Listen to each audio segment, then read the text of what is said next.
Right now, there is an AI on your phone that claims it can look at your grandmother's vintage diamond ring and tell you its exact net worth in about 3 seconds. Yeah, it's a really seductive promise, but it's also completely impossible. Right. I want you to picture that jewelry box sitting on your dresser. I mean, you know the one. We all have one. Exactly. You've probably got some inherited family heirlooms in there, like a heavy gold chain, maybe a brooch, just sitting right next to the pieces you bought on a whim during a vacation like 10 years ago. Yeah, and if you're like most people, you've probably picked up one of those pieces, felt the weight of it, held it up to the light, and just wondered what it's actually worth. And it's a totally natural thing to wonder. It really is. Hmm. There's this deeply ingrained human curiosity about the hidden value of our possessions, especially the ones carrying, emotional or sentimental weight. Yeah, for sure. And historically, satisfying that curiosity involved a very specific ritual. You had to make an appointment, drive to a specialized professional, and hand your most precious items over to someone. Someone with like a jeweler's loop and a lot of specialized equipment. Right.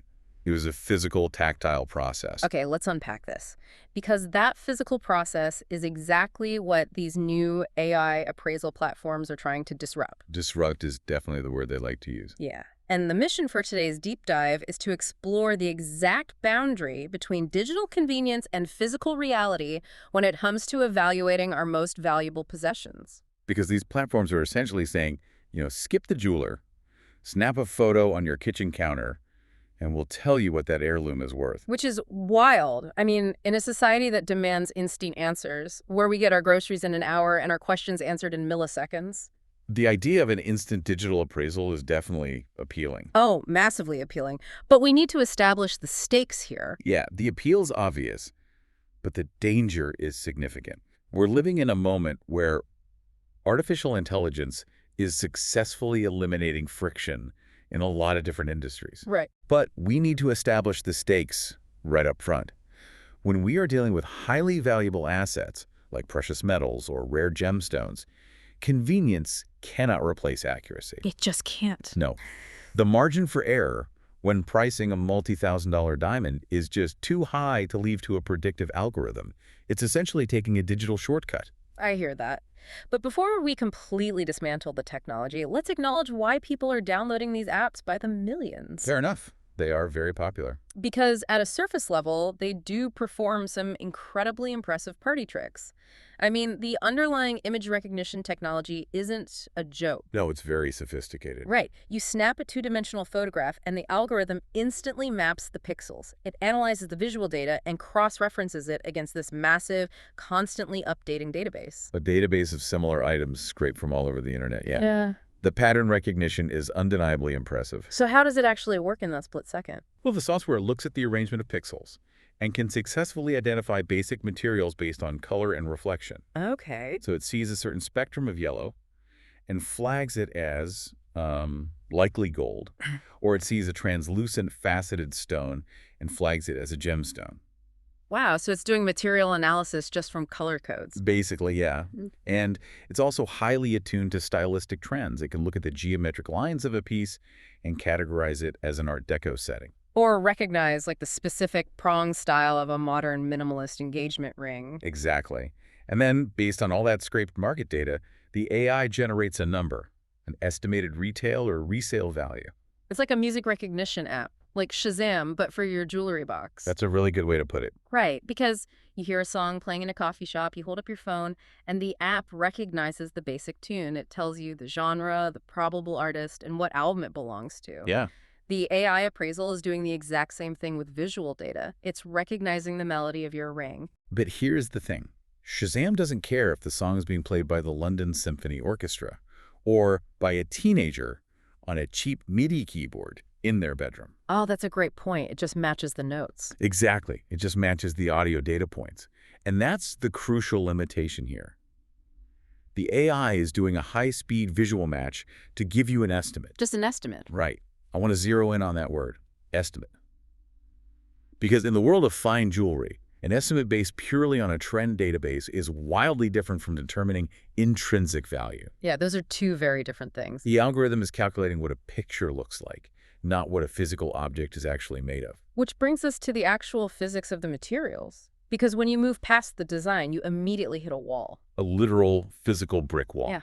Because an AI is relying entirely on a flat photograph, it fundamentally fails the moment value is dictated by physical chemistry.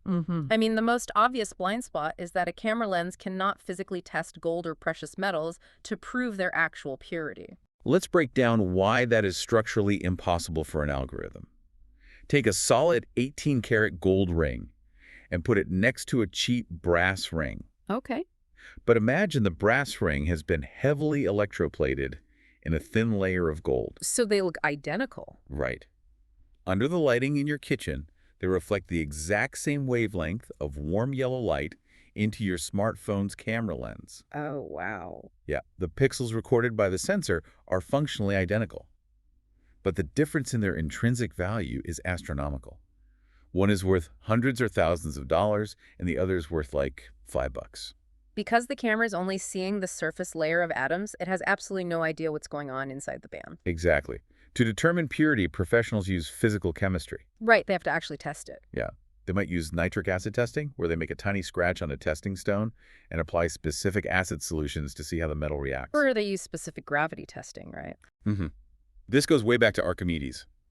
Specific gravity measures the density of an object by comparing its weight in the air to its weight suspended in water. Which makes sense because gold is an incredibly dense, heavy element. And brass is not. A jeweler measures mass and displacement. A camera only sees visual volume. Wow. You simply cannot photograph an atomic structure. Okay, I get the metal argument. A camera can't weigh an object. That makes perfect sense. Right? But let's talk about the gemstones themselves. Wait, smartphone cameras are incredibly advanced now. We've got macro lenses, computational photography, HDR. They are powerful, yes. So if an AI model is trained on millions of high-res images of diamonds, can't it just spot a fake or a lab-created stone by the way the light reflects off it? You would think so, right? Yeah, doesn't the digital eye see way more detail than the human eye at this point? What's fascinating here is that the optical properties of a natural diamond and a lab-created diamond are identical. Wait, identical? Completely identical. A lab-created diamond isn't a piece of glass or cubic zirconia. It is crystallized carbon. Oh, wow. I didn't realize that. Yeah, it has the exact same chemical composition, the same internal crystal structure, and the exact same refractive index as a diamond pulled from the earth. That is wild. When light enters a lab-grown diamond, it bounces around and exits the stone in the exact same physical way it does in a natural diamond. So the light hitting the camera sensor is genuinely indistinguishable. Completely. The AI isn't just failing to see the difference. There isn't a visual difference to see in the first place. Exactly that. A lab-created stone will look completely identical to a natural one in a photograph, but their actual market values are totally different. Right. The price gap is huge. Massive. Natural diamonds carry a premium because of their rarity, the mining process, and their history. Lab-grown diamonds, while structurally the same, are priced much lower because they can be manufactured on demand. Then how does a human jeweler even know the difference if they look totally identical? They rely on specialized equipment that reveals the stone's origin. Like what kind of equipment? Well, think about how they are formed. Natural diamonds grew chaotically deep in the Earth's mantle over millions of years, absorbing trace elements like nitrogen. Right. Lab diamonds are grown in a highly controlled vacuum chamber in a matter of weeks. So jewelers use advanced spectroscopy or shortwave ultraviolet light to look for specific internal growth patterns. Or like fluorescence, right? Yes. The way a stone fluoresces under high-energy UV light tells you how it was formed. Your smartphone camera operates in the visible light spectrum. Which means it's blind to all of that. Exactly. It cannot photograph the historical origin of a carbon crystal. Which means the AI is just making a highly educated guess based on a picture of a shiny rock. It can't see the history, and it can't run the chemistry. Not at all. But let's push this even further into the microscopic details. We've talked about the materials, but what about the actual craftsmanship? The execution of the piece itself. Yeah.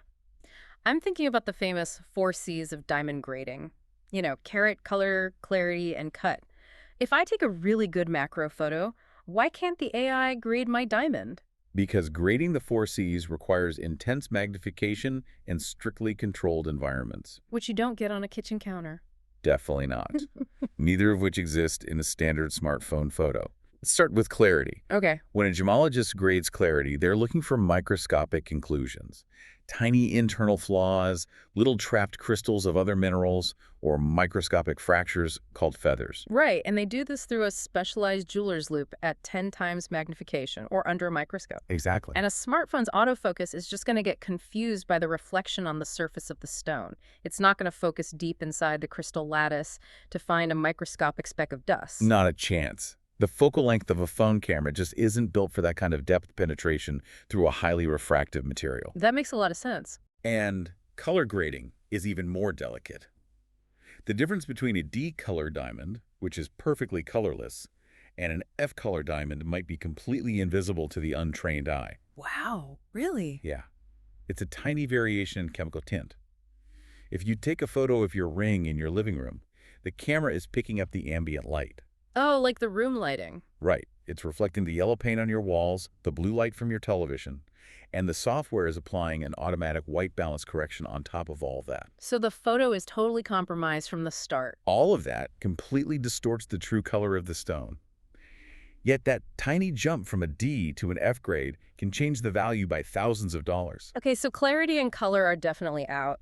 But what about cut? I mean, cut is just geometry, right? That's a common misconception. It's the physical shape of the stone. A camera can map lines and angles perfectly. Why can't an AI measure the cut of a diamond from a good top-down photo? Because cut isn't just the two-dimensional outline of the stone. It's not just whether it's shaped like a circle or a square. What is it then? The cut refers to the three-dimensional architecture of the facets. Dozens of tiny, mathematically calculated mirrors designed to bounce light. Okay. A diamond's brilliance depends on its depth and its critical angle. If the pavilion, the bottom part of the diamond, if it is cut even 1 degree too deep or too shallow, the light doesn't bounce back up to your eye.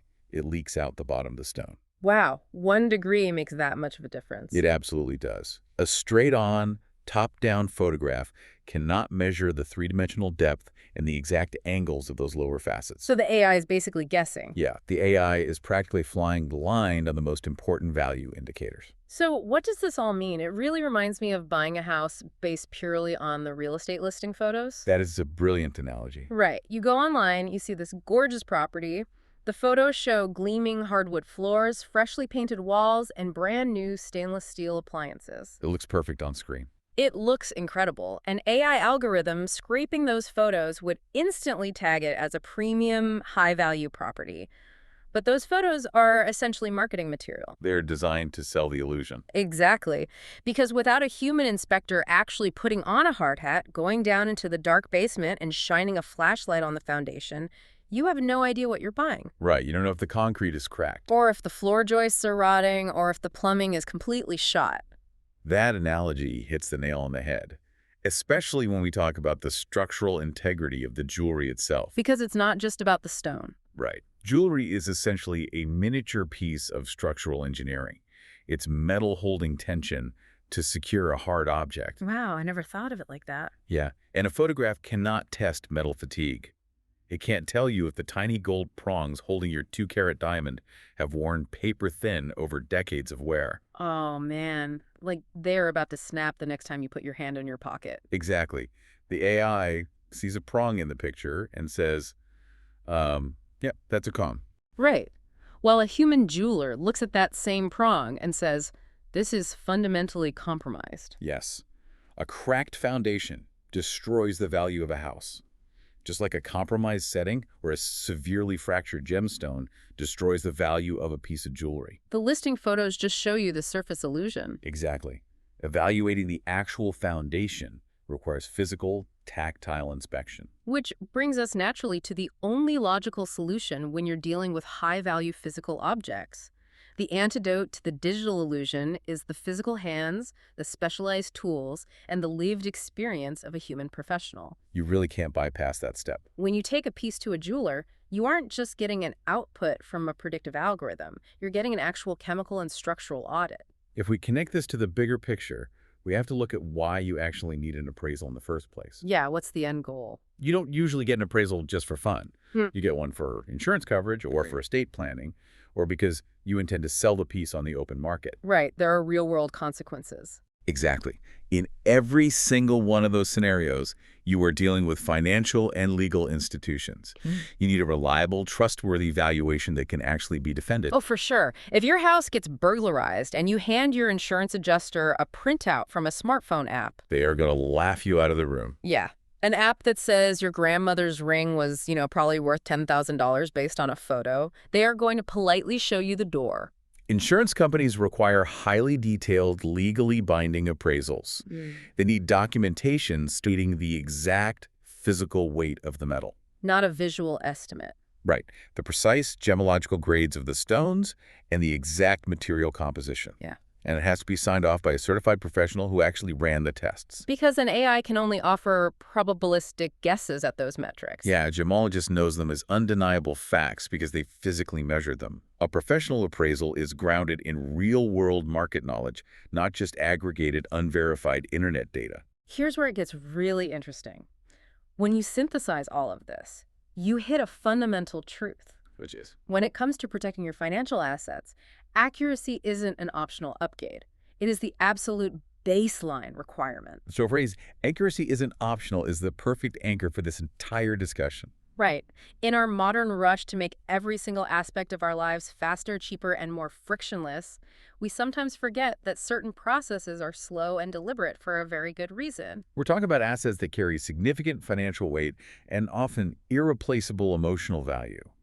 The margin of error inherent in a purely visual AI tool is completely incompatible with the precision required to insure or sell an asset of that caliber. Exactly. So to wrap our heads around everything we've covered today, while an AI app is undeniably a fun, frictionless way to get a rough idea of the stylistic trends sitting in your jewelry box, it hits a hard limit the second it tries to evaluate physical reality. The physical brick wall we talked about? Yeah. Verifying chemical purity, identifying the true origin of a diamond, mapping microscopic inclusions, and testing the structural integrity of a metal setting. None of that can be accomplished through a camera lens. It requires the specialized tools, the chemical tests, and the trained eye of a professional. Like we said earlier, AI can recognize the song, but it takes a human to evaluate the instrument. That's a great takeaway. Technology is an incredible tool for categorizing data. But when the value is intrinsically linked to the physical atoms of an object, the human element becomes the engine of truth.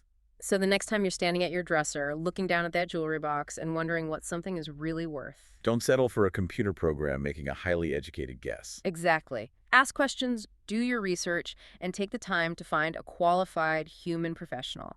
Protect your physical investments with physical facts, not digital algorithms. And as we close this out, this raises an important question, something for you to really mull over on your own. Oh, I like where this is going. We've established that these AI appraisal tools generate their pricing models by constantly scraping the internet for millions of photos of jewelry and their corresponding price tags, right? Right, that's how they learn. But we are also deeply entrenched in an era where generative AI is creating hyper-realistic images out of thin air. Oh, wow.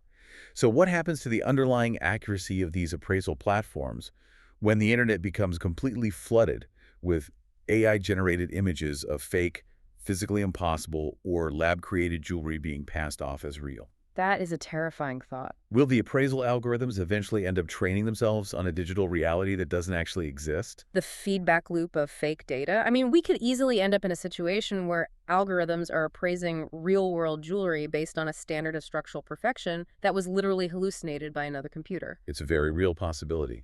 It really makes you realize that when the digital landscape gets that murky, the only thing you can absolutely trust is the heavy physical reality of the object right there in your hands.